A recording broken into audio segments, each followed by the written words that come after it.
नमस्कार मित्रों, भारतवर्ष में आप सभी का बहुत बहुत स्वागत। मैं शेखर मिश्रा कानपुर से। महाराष्ट्र के अंदर जिस ढंग से जो चीज़ें चल रही हैं वो हम सभी को बड़े अचरज में डाल रही हैं, और हमारा जो मेन स्ट्रीम मीडिया है वो हनुमान चालीसा वर्सेस अजान इसी परिकल्पना को लेके महाराष्ट्र के विषय में बात कर रहा है। जिस ढंग से घटनाएं महाराष्ट्र में घटित हो रही हैं पिछले एक दो दिनों से, नवनीत राणा जो कि एक निर्दलीय सांसद है अमरावती से, उनके पति रवि राणा जी, वो उसी क्षेत्र से विधायक हैं, वो केवल घोषणा करते हैं कि मातोश्री, जो कि बाला साहब ठाकरे का बनाया हुआ एक स्थान है जिसकी पूरा देश सम्मान करता है, उसमें उद्धव ठाकरे का कोई कंट्रीब्यूशन भी नहीं रहा है, उसके सामने अगर हनुमान चालीसा का पाठ करने की उन्होंने घोषणा करी, उसके बाद जो भी चरित्र ये पहले की शिवसेना और आज की, उसको बोलता हूँ मुल्ला सेना, ने जो दिखाया वो अद्भुत है। पहले से तो दो सेकुलर पार्टी तो वहाँ पर है ही है महाराष्ट्र में, हम सभी जानते हैं। सोनिया एंटेनियो मानियो और शरद पवार जी पहले से सेकुलर है। उसके साथ में अभी ये नया ये मुल्ला ठाकरे भी सेकुलर हुआ है। इसने नवनीत राणा, रवि राणा, जिन्होंने घोषणा करी थी हनुमान चालीसा पढ़ने की, इनके घर के सामने, घर के अंदर नहीं, रोड पे, किसी मस्जिद के सामने नहीं, किसी चर्च के सामने नहीं, रोड पे, उस पर देशद्रोह का केस महाराष्ट्र सरकार ने लगाया है। आप समझिए, जिस देश के अंदर सड़क पे हनुमान चालीसा पढ़ने पे देशद्रोह लगेगा और खुलेआम सड़कों पे महाराष्ट्र में नमाज पढ़ी जाएगी, वो राष्ट्रभक्ति मानी जाएगी,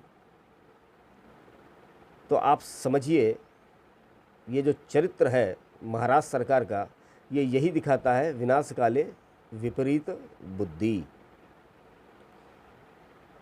जो भी एनालिसिस हमारे मेन एक्सट्रीम मीडिया में चल रहा है, जो भी चर्चाएं 2 दिनों से चल रही हैं, अजान और हनुमान चालीसा को ऐसे दिखा रहे हैं जैसे इनके बीच में कंपटीशन है। मेरा एक अपना एनालिसिस है, ये कोई फैक्ट नहीं है, ये मैं इस वीडियो के माध्यम से आपके साथ शेयर करना चाहता हूँ। आप अगर ध्यान से देखें, जो महाराष्ट्र के अंदर बीजेपी और शिवसेना मिल के मोदी के नाम पे चुनाव जीती, सरकार बन रही थी, पूरा देश जानता था सरकार बनेगी, फिर एकदम से ऐसा क्या होता है कि शिवसेना बीजेपी के पीठ में छुरी मारती है, और जिसके धुर विरोधी बाला साहब ठाकरे ने बोला था जिस दिन मुझे कांग्रेस के साथ अगर गठबंधन करना पड़ेगा उस दिन मैं अपनी राजनीति छोड़ दूंगा, उसी के साथ ये मुल्ला ठाकरे, उसका पुत्र शरद पवार के साथ जाके सरकार बना लेता है। ये कहानी वहाँ से शुरू होती है। उसके बाद कहानी का जो सेकंड पार्ट आता है वो आता है सुशांत सिंह राजपूत। सुशांत सिंह राजपूत की मृत्यु जिस ढंग से हुई, मैं उस मृत्यु को आत्महत्या नहीं मानता, ये मेरा अपना एनालिसिस है, वो एक हत्या थी। उसके बाद में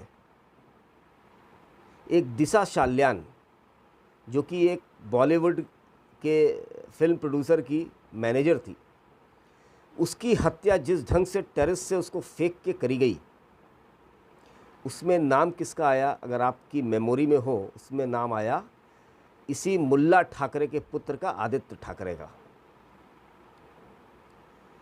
जब आदित्य ठाकरे का नाम आया, उसके बाद जो कहानी भारतवर्ष में चली उसको भी आप गौर करिएगा। थर्ड फेज में ड्रग का नाम आया। पहले फेज में बीजेपी को छुरा भोंका, दूसरे फेज में सुशांत सिंह राजपूत की हत्या, दिशा साल्यान की हत्या, नाम आया आदित्य ठाकरे का, और तीसरे फेज में ड्रग की एंट्री होती है। पूरे देश को मालूम पड़ा, पूरे विश्व को मालूम पड़ा, गांव-गांव में मालूम पड़ा भारतवर्ष में कि बॉलीवुड पूरी तरीके से ड्रग के व्यापार में और ड्रग कंजम्पशन में पूरी तरह लिप्त है। ये जो नायक है, हमारे फर्जी नायक है, ये खुद एक ऐसे व्यापार में लिप्त हैं जो कि इस देश के युवाओं के लिए बहुत खतरनाक है।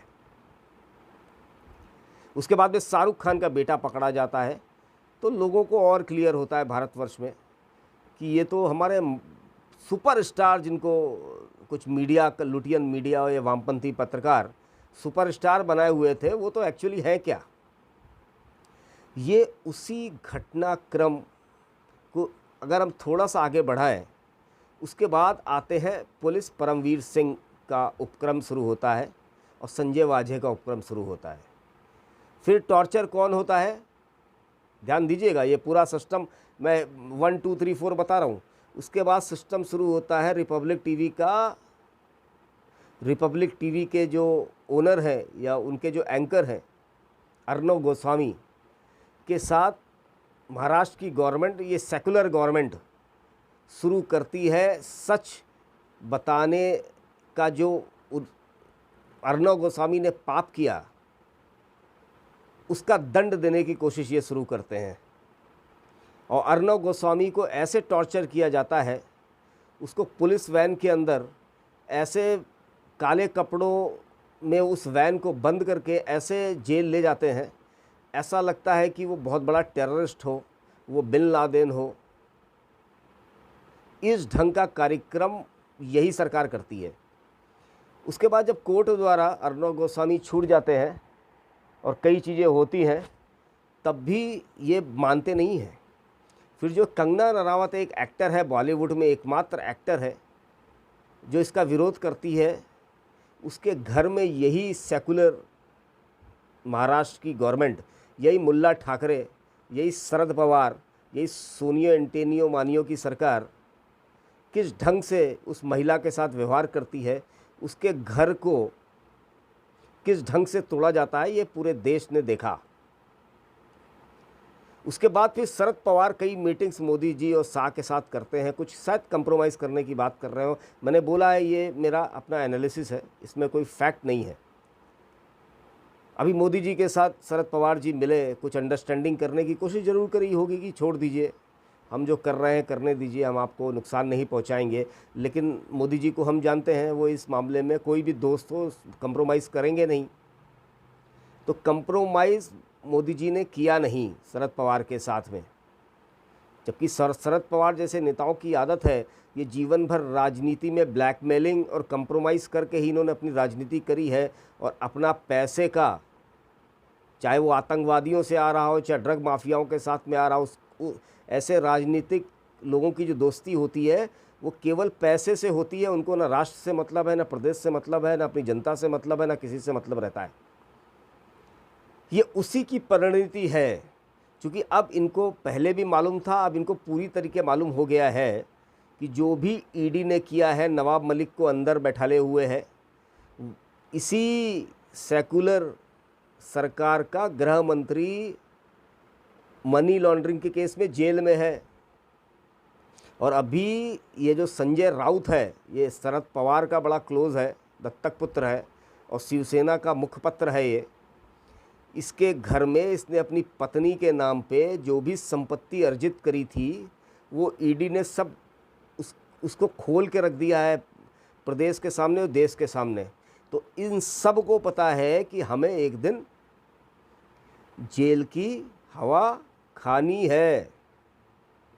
अब जेल की हवा खानी है, इतने सालों हम राजनीति कर रहे हैं हिंदू मुखौटा लेके, मैं वैसे मुल्ला ठाकरे की बात कर रहा हूँ, इतने सालों हिंदू का मुखौटा लगा के जो राजनीति करे हैं ये लोग, लेकिन व्यापार क्या करते थे, इंटरनेशनल ड्रग डीलर के साथ मिलकर ड्रग का व्यापार करते थे पूरे देश के अंदर। बॉम्बे के अंदर एक आंकड़ों के हिसाब से साल का 60,000 करोड़ रुपए का केवल ड्रग का व्यापार बॉम्बे के अंदर होता है। देश को छोड़ दीजिए, आप समझिए कितना बड़ा पैसा है। और इस पैसे से कि कुछ भी 10% भी इन नेताओं के पास आता होगा तो ये कितना पैसा कमाते होंगे ड्रग के व्यापार से। ये तो एक व्यापार है, इन लोगों के पास कई व्यापार हैं, प्रॉपर्टी से लेके अपने एनजीओ से लेके एफसीआरए से लेके दुनिया भर के व्यापार करते हैं। ये इनके लिए व्यापार ही प्राथमिकता है, चाहे वो दाऊद इब्राहिम के साथ इनको व्यापार करना पड़े, चाहे वो कोई इब्राहिम मिर्ची के साथ शरद पवार का जो पर्यटन मंत्री था, पटेल करके नाम था, वो चाहे इब्राहिम मिर्ची की प्रॉपर्टी खरीदे, चाहे नवाब मलिक कौड़ियों के भाव दाऊद इब्राहिम की प्रॉपर्टी खरीद के अरबों रुपए कमाए। तो इन्होंने जो अभी तक किया है, अब उसका खुलासा होगा, आज नहीं 1 साल बाद होगा, 2 साल बाद होगा। तो इनको एक पृष्ठभूमि तैयार करनी है हिंदू मुस्लिम के नाम पे, और ये एक्चुअली ना मुसलमान के हैं, हिंदुओं के तो है ही नहीं, ये तो सेकुलर लोग हैं, खैर ये मुसलमानों के भी नहीं हैं। ये केवल अपने पैसे कमाने के तंत्र को बनाए रखने के लिए मुसलमानों को भी उल्लू बना रहे हैं। जिस दिन ज़रूरत पड़ी इनको अपने इसी तंत्र को सेव करने के लिए, तो मुसलमानों की भी गर्दन यही लोग काटेंगे। अगर जो हमारे मुसलमान भाई हैं वो समझते हैं ये आपके शुभचिंतक हैं, तो ये आपके शुभचिंतक नहीं हैं, ये अपने पैसे के शुभचिंतक हैं, और आप भी इनके शुभचिंतक नहीं हैं। चूँकि आपका सपना, आपका जो आसमानी किताब बताती है आपको गजवाए हिंद करना है भारत में, तो ये लोग आपको सूट करते हैं। तो उसमें आप जिस कारण से इनके साथ जुड़े हुए हैं और ये जिस कारण से आपसे जुड़े हुए हैं, वो कारण एक नहीं है, वो दोनों कारण अलग अलग हैं। तो खैर आप लोग दोनों लोग बड़े समझदार हैं इस विषय में, आप लोग जानते हैं एक दूसरे को कि ये पैसे के भूखे हैं और आप गजवाए हिंद के भूखे हैं। तो आपस में आपने गठजोड़ करके जो चुनौती आप पूरे भारतवर्ष में दे रहे हैं, वो पूरे देश को, सनातनियों को अब मालूम पड़ गई है। तो मोटा मोटा जो इसका एनालिसिस है, ये हनुमान चालीसा, ये अजान का केस है ही नहीं। ये केस है इतने सालों जो इन्होंने राष्ट्र की संपत्तियों का, जो इन्होंने दाऊद इब्राहिम से, जो इन्होंने आतंकवादियों से, जो इन्होंने पाकिस्तान की ISI एजेंसी से, जो कि खुद ड्रग के व्यापार में इन्वॉल्व्ड है, जो चूँकि अफ़गानिस्तान के अंदर अगर आप डाटा देखें तो पूरे विश्व का जो ड्रग का उत्पादन होता है अफ़गानिस्तान में 60% होता है। तो ISI जो एजेंसी है पाकिस्तान की खुफिया, वैसे तो सारे व्यापार करती है, वो चड्डी से लेके साबुन से लेके टूथपेस्ट से लेके सब बनाती है, लेकिन उसका मुख्य व्यापार ड्रग का ही है। उस ड्रग के व्यापार में ही शरद पवार जैसे लोग, सोनिया गांधी और राहुल विंची जैसे लोग, ये सब उनके संगठित लोग हैं। और वामपंथी, भारत में जो वामपंथी है, और एक पंजाब करके एक प्लेस है, वहाँ के भी मेन एक्सट्रीम पार्टीज इस व्यापार के अंदर पाकिस्तान के साथ, ISI के साथ सम्मिलित हैं। इसी कारण से इन क्षेत्रों के अंदर आप देखेंगे तो पाकिस्तान ISI का बोलबाला रहता है, क्योंकि वहाँ पर खेल केवल पैसे का है। और ये ना ही हनुमान चालीसा का खेल है, ना ही अजान का खेल है, ये टोटल पैसे का खेल है। इन लोगों ने इतने सालों से अंतर्राष्ट्रीय ड्रग माफिया के साथ मिलके, बॉलीवुड के साथ मिलके, आतंकवादी दाऊद इब्राहिम जैसे टेररिस्ट के साथ मिलके जो खेल खेला है वर्षों के साथ में, वो जब खुलेगा तो उसकी पृष्ठभूमि बनानी पड़ेगी। वो पृष्ठभूमि ये हिंदू मुस्लिम करके बनाने की कोशिश में लगे हुए हैं और वही बनाने की कोशिश कर रहे हैं। लेकिन हम जैसे लोग जिस ढंग से इसका एनालिसिस कर रहे हैं, वो आप समझ लीजिए, जब ये सुनेंगे तो इनके दांतों तले ये अपनी ज़बान दबा लेंगे, क्योंकि ये जो कर रहे हैं वो हमारे जैसे आम आदमी को भी दिख रहा है, समझ में आ रहा है। अगर ये लगे ये इन्फॉर्मेशन और लोगों तक पहुंचनी चाहिए मित्रों, तो इस वीडियो को ज़रूर आप लोग शेयर करें, सब्सक्राइब करें। आप लोगों का बहुत बहुत धन्यवाद। भारत माता की जय। जय श्री राम।